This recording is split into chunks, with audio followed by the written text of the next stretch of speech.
Fala aí pessoal, sejam muito bem-vindos a mais um vídeo de Ciência da Natureza aqui no canal Conquiste Seus Sonhos. E o tema de hoje é sobre química. Mais especificamente nós iremos falar sobre as misturas do nosso cotidiano. Tá? Mas antes de começar a falar sobre as misturas, eu quero pedir para que você que não é inscrito, se inscreva aqui no canal, curta o vídeo e compartilhe para o maior número de pessoas possível. Assim todo mundo terá a mesma chance que você está tendo aqui. Combinado? Beleza. Então sem mais delongas, vamos começar para a aula de hoje. Antes de começar a falar sobre a aula de hoje, eu quero lembrar para vocês que a gente já tem um vídeo introduzindo esse assunto, tá? Então é importante que se você que caiu de paraquedas aqui nesse vídeo, você volte lá no vídeo, vou deixar o link aqui no card, ou então aqui na descrição, você procura esse vídeo, porque lá a gente tem alguns conceitos que são importantes para entender essa aula de hoje, tá? Então, como a gente vai falar sobre misturas, a gente tem que ter o conceito prévio do que é um átomo, do que é uma substância, do que é uma mistura. Tá? Então, só para esclarecer para vocês, eu peço que você feche esse vídeo aqui, você volte lá para o outro, depois venha novamente para cá. Aí sim você segue uma sequência lógica para poder entender esse assunto. Combinado? Então vamos lá. Só para a gente começar a falar de mistura do cotidiano, eu quero que vocês entendam que a mistura é a junção de duas ou mais substâncias. Ou seja, quando você tem duas substâncias diferentes, você une essas duas substâncias e você forma uma mistura. Só que essa mistura ela pode ser de duas formas, tanto homogênea como heterogênea. Como é que eu sei o que é uma mistura homogênea e heterogênea? É simples, uma mistura homogênea é aquela mistura que quando você faz a junção de duas substâncias, você não consegue ver duas fases, tá? Diferente do que acontece com a mistura heterogênea. Então, quando você mistura duas substâncias e que elas formam fases visuais, então você tem aí uma mistura do tipo heterogênea. Um exemplo aí de mistura heterogênea é quando você mistura água e óleo, né? Juntando água e óleo, você vai ver que forma duas fases. Então essa é uma mistura heterogênea bifásica, tá? Então se eu quiser acrescentar aqui mais um componente que ele apresentar mais uma fase, você vai ter trifásico e assim sucessivamente. Então mistura homogênea, você não apresenta essas fases visuais. Na mistura homogênea você já tem essas fases visuais B. Então eu quero que você entenda que a mistura também pode ser conhecida como dispersão. Dentro dessa dispersão nós temos três classificações distintas, que são as soluções, as dispersões coloidais e as suspensões. Mas não se preocupe que nós vamos falar cada uma dessas dispersões ao longo do vídeo. Então fica até o final. Eu vou pedir também que você não fique tentando copiar tudo aqui. Espere um pouquinho primeiro, assista o vídeo, depois vocês voltem para poder copiar passo a passo, tá bom? Assim fica mais fácil de você entender. Um exemplo que eu vou dar aqui para vocês a respeito dessas dispersões é quando a gente mistura dentro de um copo com água, você coloca um punhado de sal, né? Então você está vendo aí nessa figura 1, você está vendo que tem água e sal. Só que quando a gente olha para essa mistura, você percebe que ela é uma mistura do tipo homogênea, porque ela não está formando duas fases. Então você sabe que tem dois elementos aí, né? Você tem água e tem sal, mas você não percebe a diferença da água e do sal, caracterizando uma mistura do tipo homogênea. Nesse caso aí dessa figura, você está vendo que a água vai ser o material dispersante. E o sal dissolvido é o disperso, ou seja, aquele que tem maior quantidade vai fazer a dispersão e o disperso vai ser dissolvido dentro desse dispersante, que é o caso do sal. No nosso dia a dia, nós temos vários tipos de mistura, tá, gente? Então essas misturas a gente vai vendo que elas acontecem de forma tão natural que a gente nem percebe que a gente está fazendo uma mistura, nem percebe que a gente está fazendo uma reação química ali, por exemplo. Eu vou dar alguns exemplos daqui a pouco para vocês ficarem ligados nisso daí. Então voltando aqui para o exemplo da água com sal, a gente vai ver que quando você faz essa mistura, os grãos de sal vão interagir com as moléculas de água e vão dissolver. Quando eu falo de dissolver, entenda o seguinte, que os componentes de uma mistura, eles vão se dissolver completamente. Ou seja, quando você tem elementos que têm afinidade entre si, eles conseguem se unir. Por exemplo, a molécula de água e a molécula do sal. Então, como eles têm afinidade química, isso aqui a gente vai deixar para falar sobre uma próxima aula, sobre essa afinidade, mas eu quero que você entenda, quando você tem essa afinidade, esses elementos químicos eles conseguem se unir. Como eles conseguem se unir, eles se dissolvem com maior facilidade entre si. Quando nós temos essa dissolução completa, a gente chama isso de solução.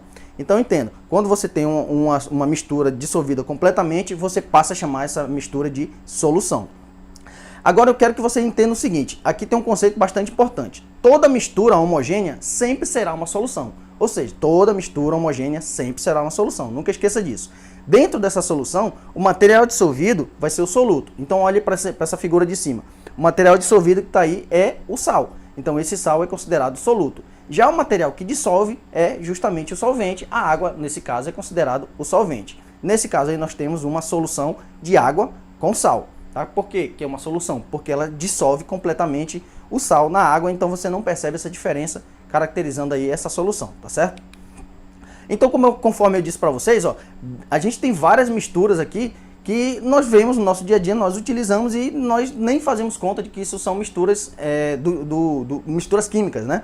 Então o vinagre, por exemplo, que a gente utiliza aí para temperar nossa comida, é um tipo de mistura. O perfume, a gasolina, o álcool etílico, até aquele álcool gel que a gente costuma utilizar, também são exemplos de misturas homogêneas. Entenda que quando a gente fala de misturas, eu quero que você perceba que não existe só mistura do tipo líquida. Existem também as misturas gasosas e as misturas do tipo sólidas. Nesse caso aqui que nós vamos falar das misturas sólidas, nós chamamos essas misturas sólidas de ligas metálicas. Então, entenda o seguinte, para você formar um determinado material, então entenda o seguinte, se você quiser formar o aço, por exemplo, o aço da construção civil. O aço não é um metal encontrado na natureza, ele é fabricado pelo homem, né? Você precisa pegar o minério de ferro, juntar com moléculas de carbono para poder fazer uma fusão entre eles e aí juntar e formar o aço da construção civil. Então esse aço, quando você olha para uma barra de aço, você não percebe a diferença entre os elementos ali. Ou seja, isso é uma mistura do tipo homogênea. Você não percebe a diferença, é uma mistura homogênea. Tá? Ou seja, quando você aquece esses materiais, você tem a possibilidade de unir. Quando a gente une, a gente chama isso de fusão. Tá? Então essa fusão, ao fundir esses metais, é possível a gente misturar, como eu disse para vocês. Então imagina outro exemplo aqui.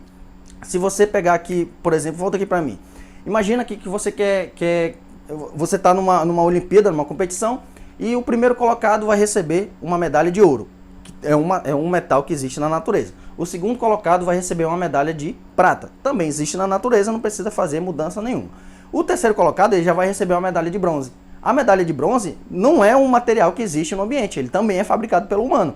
Né? Então como é que eu faço para fabricar o bronze? O bronze ele é a união do estanho com o cobre. Então você pega esses dois metais aí, você aquece eles em altas temperaturas até eles ficarem líquidos e aí você consegue misturar. Quando a gente faz essa fusão, a gente consegue construir um novo material. Esse novo material é justamente o bronze, que é um material bastante resistente e ao mesmo tempo ele é maleável, dá para você moldar ele com facilidade. Não é à toa que você vê em muitos lugares aí algumas estátuas de bronze, tá? Então essa estátua de bronze é feita através desse formato aqui que eu acabei de falar para vocês.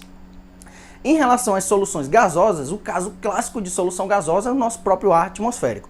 Então, olha só, quando você está olhando para o céu aí da sua cidade, você não consegue perceber a diferença entre os gases. Eu não estou falando aqui em relação à fuligem, tá, gente? Não, esquece a fuligem. A fuligem a gente percebe com clareza. Mas eu quero que você perceba que dentro desse ar, você tem várias moléculas diferentes de gases, vários gases diferentes. Né? Então você tem aí o hidrogênio, o oxigênio, você tem o gás carbônico. Então você não consegue perceber cada molécula dessa. Por isso que eles são classificados como mistura do tipo homogêneo. Aí, por exemplo, você tem a quantidade de gases mais ou menos distribuída dessa forma. O nitrogênio tem por volta de 78%, que é de longe o gás mais abundante aí do nosso ar atmosférico. Em segundo lugar vem o gás oxigênio e por último vem os demais gases, né? Argônio, gás carbônico e outros que possam existir completando esses outros 1% de gases da atmosfera. Em relação à solubilidade, entenda o seguinte, quando a gente mistura óleo e água, isso é clássico, vocês já devem estar careca de saber disso, que água e óleo não se misturam. Né? Mas, quimicamente falando, por que eles não se misturam? Simplesmente porque não existe afinidade entre eles, por isso que eles são chamados de mistura do tipo heterogênea. Então, o óleo e a água, quimicamente falando, eles não têm afinidade. Como eles não têm essa afinidade, eles nunca vão se misturar. Por mais que você coloque no liquidificador, você bata por 3 horas, quando você parar esse liquidificador, não adianta, o óleo não vai se misturar com a água, porque as moléculas, quimicamente falando, não têm afinidade. Portanto, elas são classificadas como mistura do tipo heterogênea. Lembrando que mistura heterogênea é aquela mistura que você consegue perceber as fases visuais. Então, quando você olha lá o copo cheio de água e você coloca o óleo dentro, você vai perceber duas fases. Quando você vê essas duas fases, você chama isso de mistura do tipo heterogênea. Então, eu quero que vocês anotem o conceito de solubilidade e nunca mais esqueçam, tá? Porque a solubilidade é a quantidade máxima de um soluto que pode ser dissolvida em certa quantidade de solvente, desde que haja interação entre eles. Como eu disse para vocês, se houver interação entre eles, existe a chance deles se misturarem. Mas se não houver interação química entre esses elementos, por mais você pode fazer qualquer coisa, não vai adiantar nada. Um outro fator que vai influenciar na solubilidade é a temperatura. Então eu quero que você entenda que a temperatura e a quantidade de substância dissolvida são diretamente proporcionais, conforme eu botei aqui para vocês numa seta para ficar bem fácil de você entender. Ou seja, quando você aumenta a temperatura, você aumenta a quantidade de substância dissolvida. Então volta aqui para mim. Botando aqui em termos, para a gente exemplificar para ficar mais fácil. Se você tentar adoçar um chá gelado e um chá quente, quando você coloca as mesmas quantidades de açúcar, você vai ver que no chá quente vai dissolver o açúcar muito mais rápido porque a temperatura está mais alta.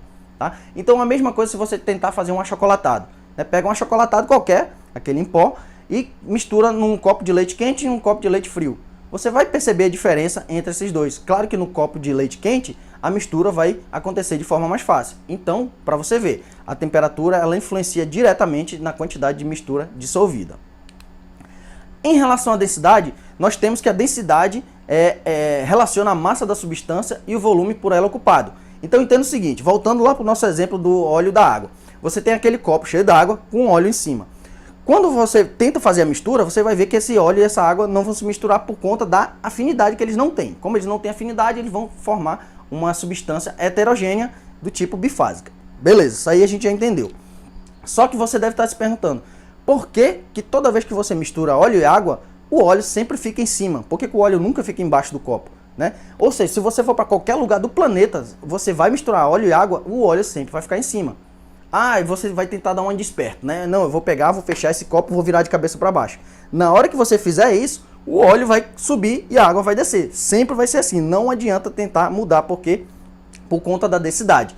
Então a densidade, gente, ela vai relacionar esse volume com essa massa. Tá? Por isso que o óleo sempre fica em cima, simplesmente pelo fato de o óleo ser menos denso do que a água. Trocando em palavras, sendo mais grosseiro, né? A água é como se ela fosse mais pesada do que o óleo. Então, por mais que você vire o copo de cabeça para baixo, a água sempre vai ficar embaixo, o óleo sempre em cima. Aí você deve estar pensando, não, então eu vou colocar 1 litro de óleo para 2 dedos de água. Vai dar no mesmo, 1 litro de óleo vai ficar sempre em cima dessa mesma quantidade de 2 dedos de água. O mesmo vai acontecer aí com outros exemplos. Vamos dar um outro exemplo aqui. Então, se você pegar uma bacia, aí você coloca água no estado líquido, depois coloca água no estado gasoso. Né? Trocando em miúdos, você está colocando água e gelo. O que acontece quando você coloca gelo dentro da água? O gelo vai flutuar, você nunca vai ver gelo no fundo. Isso porque a água no estado sólido ela é menos densa do que a água no estado líquido. Né? Então, por mais que você tente fazer alguma coisa, empurrar o gelo para baixo, ele sempre vai subir. Se você colocar primeiro o gelo, depois a água por cima, o gelo vai subir do mesmo jeito. Então você vai tentar fazer tudo e não vai conseguir mudar essa ordem, porque a densidade vai importar nesse momento. Tá? Então a densidade vai fazer justamente essa relação aí. Então, conforme eu disse para vocês, a densidade de material independe da sua quantidade. Não adianta você tentar colocar uma quantidade maior, porque sempre a densidade vai falar mais alto. Tá? Então, por mais que você coloque mais óleo, sempre a água vai ficar na parte de baixo. Então, outro conceito que nós devemos entender em relação às misturas são os colóides. Os colóides eles vieram para dar uma certa complicada aí na nossa vida. Já não está muito fácil porque a gente tem um monte de conceito para entender aqui. Mas quando a gente fala de colóide, ele dá uma certa complicada, né? Então, o que é um colóide? Um colóide é uma substância que parece ser homogênea, mas na verdade ela é heterogênea. Aí você deve estar se perguntando, como assim, professor? Não entendi nada. Então é o seguinte, um colóide é quando... Vamos pegar uma substância que você já conhece, que é uma substância homogênea. Você pega água e sal, tá? Então quando você olha água e sal, pô, não dá para perceber a diferença entre um e outro, mistura homogênea, tranquilo. Se você pegar um copo de leite, pô, o copo todo branco, mistura homogênea, certo? Errado. É aí que você se engana. O leite, senhores, é um exemplo clássico de colóide. Por quê? Quando você olha para o copo de leite, você tem a impressão de que ele é uma substância do tipo homogênea. Né? Parece ser todo igual, todo branquinho ali o leite, mas na verdade quando a gente utiliza equipamentos específicos para fazer análise desse leite, você vê que dentro desse leite aí você tem diversas substâncias ali dentro. Então você vai ter açúcar, você vai ter proteína, você vai ter gordura, várias substâncias que classificam como uma substância do tipo heterogênea. Né? Então, além do leite, uma outra substância que é considerada um colóide é o nosso próprio sangue. Né? Nosso sangue aí, ele tem diversas células ali dentro, diversas substâncias, né? Então você tem plasma, você tem aí os glóbulos brancos, glóbulo vermelho, as plaquetas. Então tudo isso é considerado substância do tipo heterogênea. E para finalizar, nós temos aí o conceito de suspensão. O conceito de suspensão é bem simples, tá, gente? Então vamos utilizar o exemplo aqui da areia com água. Então se você misturar areia com água, você vai ver que é uma substância do tipo heterogênea, né? Claramente a areia não se mistura com água, porque essas moléculas não têm afinidade, conforme a gente já viu. E ainda mais, a água e a areia, elas vão fazer uma substância, uma mistura do tipo dupla, né? Então você vai ver a parte de cima separada da parte de baixo.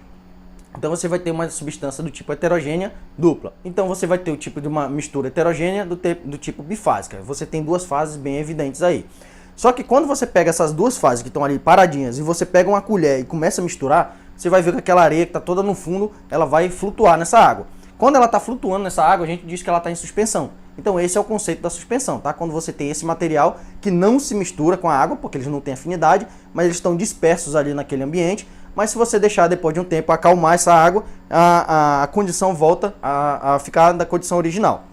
A condição volta a ter aquela configuração inicial. Então você volta a ter a mistura heterogênea do tipo bifásica.